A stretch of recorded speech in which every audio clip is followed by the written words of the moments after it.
亲情长相守，真情在人间。大家好，我是秋兰，欢迎观看《真情人间》。封城的第2天，在这个因为疫情凉透了的城市，恐慌和已变得不可压抑。一身疲惫的我独自蜷缩在卧室，墙上悬挂着那张结婚照片，曾经的笑容和满脸的幸福，在我的泪眼里变得虚假而又陌生。犹豫再三，我还是拨通了远在山东老家里的东阳的电话。1次、2次，电话铃声已唤不醒那个装睡的人。我拼命地继续拨打着号码，好像只有这样才能平复我心中的怒气。可是当电话终于开通了，说话的却是一个女人的声音：“萍姐姐，杨哥正在陪几位长辈喝酒呢，他让我告诉你，有什么话明天再说。”听到这个声音，我的心彻底凉了。这个连说话都带着媚气的声音，我太熟悉了。隔着千里的夜空，我也能知道这是孙俪。可是此时的我连生气的力气也没有了。我告诉孙俪，赶快让东阳接电话，要不然他就永远再别进这个家门。说完这句话，我又在心里暗暗讥笑自己。难道东阳还会害怕不让他进家门吗？有什么事就不能等到明天再说？东阳不耐烦地接了电话。东阳，我可能感染上新冠病毒了，医院里让我在家隔离，明天就能确诊。我哭着对东阳说，半点出息也没有的样子。哭什么哭？大过年的。东阳沉默了一会，又说，不是还没确诊吗？确诊了再说。东阳，我害怕，我又不敢去见我的父母，我也没敢告诉他们，我该怎么办呢？要怪还不怪你自己，以为做了护士就真成了白衣天使了，这下好了，你这是自作自受。接着传来了婆婆的尖叫声，了不得了，听说这个病是要死人的，儿啊，你就安心在这里，千万不要回那个女人身边了。一句关心的话我也没听到，心存的一丝希望也被疾言风语浇灭。电话挂断了，我的心彻底死了，又感到一阵踏实，心不再被猜测悬着也好。我伸手拿起那张结婚照，摔得粉碎。我苦苦支撑了3年的家，在这个疫情肆虐的冬天里支离破碎了。这个除夕夜，把这个城市凉透了，家也凉透了。绝望的我，嘴角禁不住露出一丝冷笑。我叫于平，家在河北的一个县城。我的父亲是一名中学教师。2年前，我家拆迁，分到了2套房子，一套父母居住，另一套父亲说将来做我的陪嫁。搬新房后，母亲在小区门口沿街经营一家不大的超市。我专科卫校毕业后，在县医院里做了1名护士。我家超市旁边是一家房地产公司的接待处，东阳那时就在这家公司做销售。我下班后经常在超市帮忙，东阳也经常光顾我家超市购买日常用品。时间长了，我和东阳就熟悉了。长相高大英俊的东阳大我2岁。老家是山东农村，他不仅嘴巴甜，而且勤快。每当我家进货的时候，只要有时间，总是愿意搭把手。因为我是独生女，父母对东阳越来越喜欢，经常对东阳开玩笑地说，我们要是有你这么个儿子就好了。东阳听了就笑着看看我，惹得我羞涩地低下了头。从此以后，东阳就开始追求我。我想，东阳虽然没有什么大的学历，可是他一个农村孩子，能在这家房地产公司站稳脚跟，说明他能力还是不错。况且我是独生女，也是真心喜欢这个阳光的大男孩。东阳老家又是农村，结婚后他的生活重心肯定就在我们家里，于是我就答应了东阳。15年10月1日，我和东阳终于举行了婚礼。婚礼是在东阳老家进行的，婆婆和公公乐坏了，所有的亲戚都夸他们找了个城里的媳妇，婆婆笑得合不拢嘴。我家东阳有能耐，我的父母也非常高兴，不但连聘礼都没要一点，还拿出10几万元给东阳买了辆车。婚后的东阳精神十足，工作更加卖力，家里又多了个帮手的男人，在父母的眼里，脸面和幸福都齐了。可是好日子总归少不了柴米油盐生儿育女，少了哪些都难说完美。结婚第3年了，我还没能怀孕，东阳的脸色也一年比一年难看。待到第3年就绝望了，死了心，连同他一直对我的好也一同死了。母亲提醒我说，你自己在医院工作，就不能做个检查，总这样拖下去也不是个事。婆婆也开始着急，每次来了电话都离不开孩子的事，开始还能对我柔声相劝，后来就开始指桑骂槐，什么只吃屎不下蛋，什么占着茅坑不拉屎。老太婆在这方面真有能耐，专捡世上那些最硬最臭的话。有一次，我想让东阳也能去医院做一次检查，毕竟不能怀孕，夫妻双方都有疾病的可能。东阳当时就红了脸，我一再坚持，恼怒的他挥手打了我2记耳光。这是结婚以来他第一次对我动手，我的提议大大刺激了他作为男人的体面。心情不好的东阳开始酗酒，经常在外面喝得大醉，每个月的工资都所剩无几。我好心相劝，他瞪着发红的眼睛朝我咆哮，你连个崽都生不出来，有啥资格管我？为了这个家，我只好忍气吞声，默默承受。19年2月，带酒上岗的东阳和客户发生了争执，被客户直接投诉到了总部，东阳直接被公司开除。只有专科学历的他在重新求职的路上四处碰壁，最后干脆赋闲在家，无所事事。清闲的他更把喝酒当成了营生，看在眼里的父母心疼我，不忍心让我一个人承受全家生活的重担，最后把经营多年的超市让东阳管理，所有货架上的物品一分没收。我知道父母不是在救东阳，是在救我，救这个家。东阳就成了这个超市的主人。1个月后，婆婆又不远千里来到了我家。婆婆是藏着心事来的，一切都乱了。等我下了班回家，婆婆早已坐在客厅沙发上，我叫了一声妈，她头都没抬一下。儿媳妇不能生育，婆婆就可以居高临下了。晚饭后，婆婆拿出一个纸包，小心地打开，推到我的面前。这是我好不容易得到的生子药，每日2次，每次1粒，按时吃。我是护士，自然不肯相信什么生子偏方，更不相信那几粒白色的小药片是什么祖传秘方。我为难地看了东阳一眼，目光对上了，我一下子读懂了，东阳完全不是和我站在一边，好像我不把那个秘方吃了，就是大不敬，就成了不会繁殖后代的罪人。我只好把药放进嘴里，借口去卫生间又吐了出来，先暂且哄个欢心，为这个冰凉的家里哄出一丝热量。过后我才知道，我为讨这份欢心是个多大的错误，其实就是承认了自己是个废物，是所有女人中不能生崽的废物。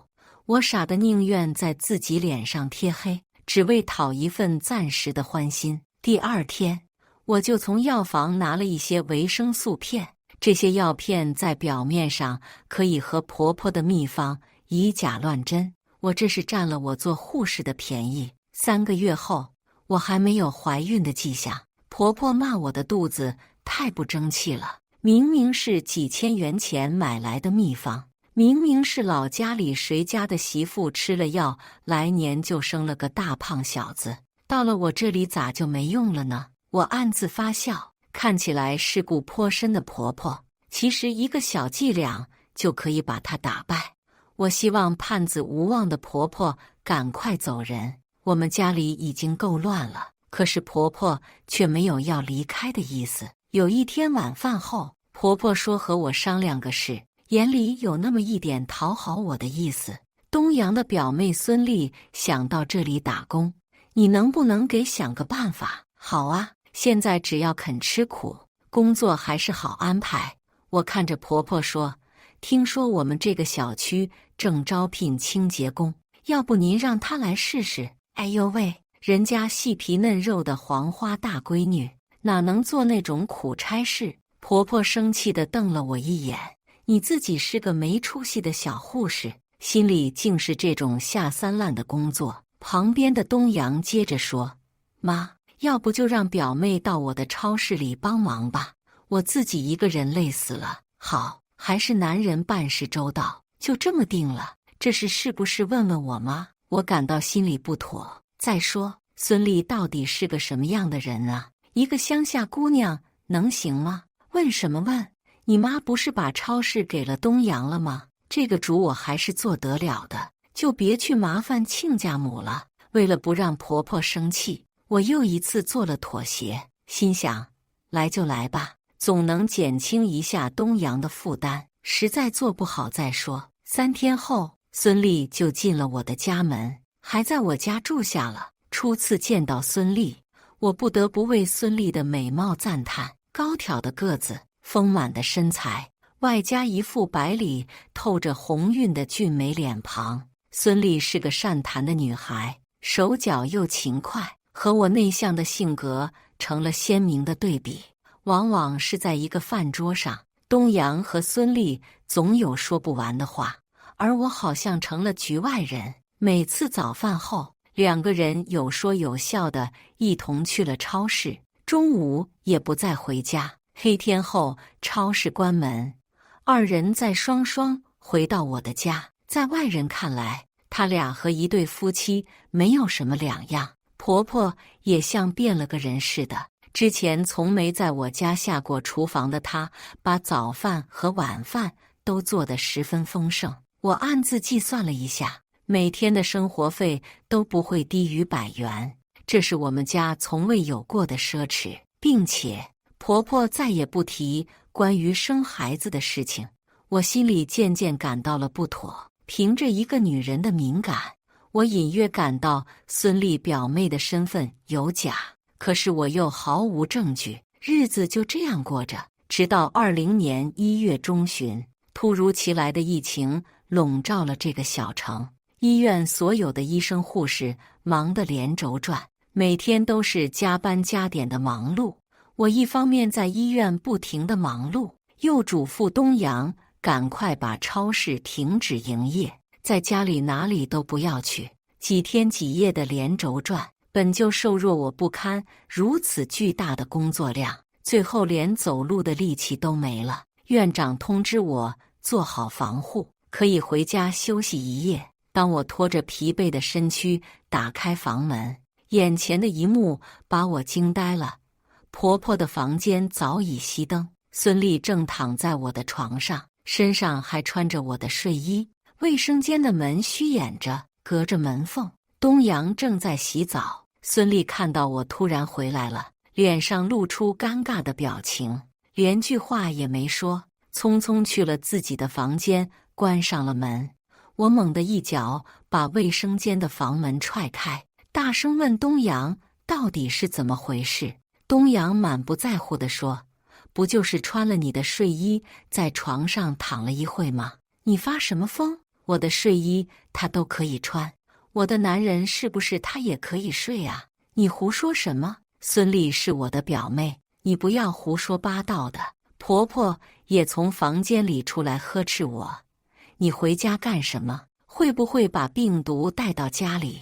就知道在医院里忙，冲什么英雄啊？本就疲惫不堪的我气得瘫软在地上，东阳里都没理我，抱着被子去了书房，嘴里还嘟囔着回到家就发疯，这日子没法过了。我用尽力气爬了起来，跌跌撞撞地走进卧室，一头倒在床上，失声痛哭。第二天早上，正在昏睡的我被东阳叫醒了，孙俪也低着头站在一边。东阳是给我道歉的，他说不该对我发那么大的火，希望我能原谅他。孙俪也低声说：“姐，真不是你想象的那样。昨晚我的睡衣洗了没干，才在你的卧室里穿了你的睡衣，顺便躺了一会儿。你消消气，不要多想了。我已无力和他们辩个是非。况且医院里正忙得不可开交，每一人都在顶10个人用。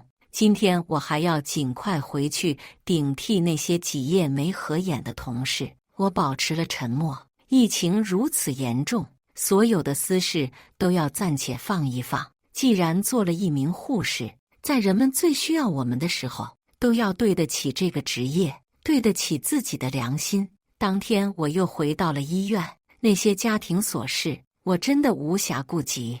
第3天，也就是1月20号，我接到了东阳的电话，他说我的公公突然病重，急需回老家，最后又问我能不能一起回去，被我一口拒绝。此时的我没有任何理由离开工作岗位，我也不想在此时做一名可耻的逃兵。可是公公病重，我也没有任何理由阻拦他们。1月23号，全市已经封城，感染人数也越来越多。24号，医院里终于迎来了一批救援人员，我们才有了片刻的休息时间。当我又重新回到了家，已是人去楼空，房间里一片凌乱，可以看得出他们走的是多么的迫不及待。我慢慢地整理着房间，在孙俪的卧室里，却发现了一张医院证明。孙俪已经怀孕3个月了，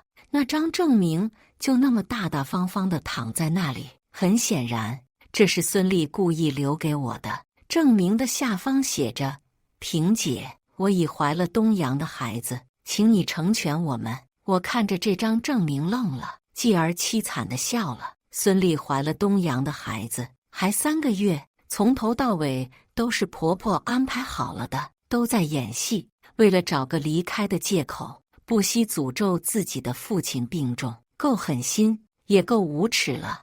而孙俪故意把这张证明留下来，这是他们彻底向我摊牌了。哪里来的表妹？分明就是婆婆早有预谋。想想他们临走的时候，还假惺惺地问我能不能同行，我不得不感叹他们做戏做得如此的真。可是我心里是如此的不甘心，不甘心就这么被东阳一脚踹了。于是我谎称自己染上了肺炎，把生命中最重要的生死抛给他。我想扒开东阳的心脏，看看底有多黑。果然是了，我的生死被轻描淡写了。我以为的爱哪里去了？或许根本就没有过。在那个除夕之夜，我对东阳保留着的最后一丝希望终于崩断了。我在微信上发给了东阳一张图片，那是我1年前就做的诊断证明。我是个健康的女人，没有任何的生殖缺陷。即使东阳没有去做检查，我内心也早就明白，外表倜傥的他才是真正的废物。我只是为这个男人犯了傻，宁愿自己背上黑锅，也要为自己的丈夫留一点颜面。我真的傻死了，活该被他们一家像垃圾一样的扔了。我在那张图片上给东阳留了言：过年了，送给你这个礼物，让你也高兴高兴。你要是个真正的男人，就去问问孙俪肚子里孩子是不是你的种，然后关机。我忽然就感到安静了，再也不用为这个家苦苦支撑了。我只想好好的睡一觉，明天我还要打起足够的精神。医院里还有那么多事情需要我。第2天早上，我打开手机，有10几个东阳打给我的未接电话。这一夜，这个男人一定是疯了。微信上东阳的信息有几十条，上面还有一张被他打得鼻子流血的孙俪的相片。他告诉孙俪，如果不说实话，等孩子生下来就去做 DNA 鉴定。孙俪就一下子怂了。这个孙俪根本就不是东阳的表妹，而是他在老家时同村的恋人。过怕了穷日子的他，遇见我以后就抛弃了孙俪。东阳和我结婚以后，孙俪也有了自己的恋情，可她内心对东阳始终念念不忘。直到婆婆向她诉苦，说东阳找了个不争气的女人，孙俪又看到了希望。于是在经过东阳同意以后，孙俪辞退了那家已经和她谈婚论嫁的婚事，来到了东阳的身边。在我一无所知的日子里，他们做了夫妻，偷偷摸摸的。东阳之所以没有过早的提出离婚，是因为我们所有的财产都还在我的父母的名下，他要等待机会。没想到一场疫情把他的计划全部打乱，怕染上疾病的他编造了谎言，选择了逃离。他知道孙俪怀孕了，这个骨肉留在这里的风险太大，而孙俪已经迫不及待了。他偷偷留下了怀孕诊断证明，就是想逼我尽早的做个决断，逼东阳做个决断。他耗不起，他肚子里的孩子到底是谁的种，连他自己都不敢确定。他怕夜长了真的会有噩梦。他所犯的错误，只是他不知道东阳的无能，要不然他或许真的会好梦成真。东阳请求我的原谅，给他一个机会，就一次足够了。可怜兮兮的，像个厚脸皮的乞丐，终于把他打回了真实的模样。我回复了3个字：你不配。干脆利落的，我的爱情定了。可很快就会春暖花开，连同这座封城的城市都会好起来。感谢大家的观看，欢迎大家在下方评论区讨论。如果你喜欢这类故事，记得点击订阅真情人间，并分享给更多的人，这会对我帮助很大。再次感谢大家的观看。